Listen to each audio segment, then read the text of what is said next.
Hi, today I'll be talking about mercury in Maine's lakes.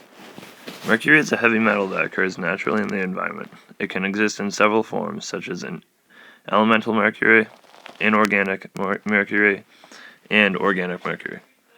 They can change back and forth in the environment, and in enough high doses, they are all toxic.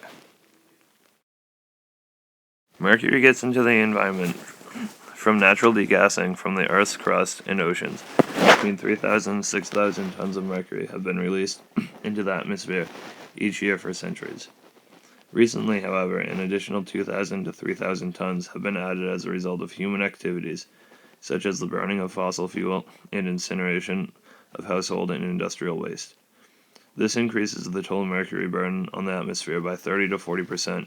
This is most likely what is responsible for the toxic effects that have been observed.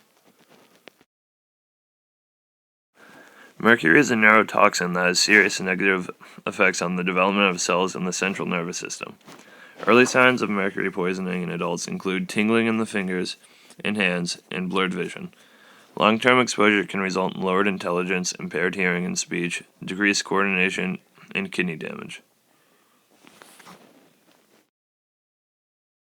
The majority of the mercury found in the environment is in the elemental or inorganic form.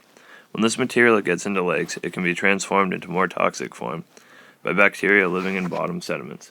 Almost all of the mercury found in fish tissue is in this highly toxic form and is concentrated in the part of the fish that humans eat. Mercury is contained in a variety of products from batteries and electrical switches to a popular brand of sneakers.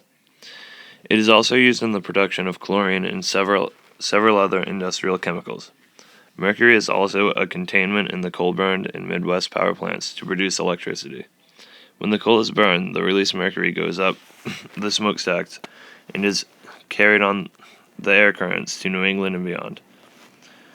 Mercury gets into the environment during both the manufacturing and disposal of many common household products, and there are really only two practical ways to prevent this from happening. One of the ways to prevent mercury from getting into the environment is to reduce the amount of mercury that goes into these products.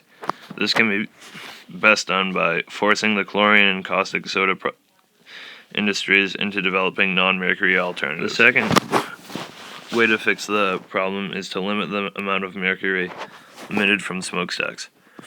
Clearly, both these things can be done, but to date, not much action has been taken. In fact, the EPA hasn't established any official guidelines on what it considers acceptable upper limits on how much mercury can be released from smokestacks.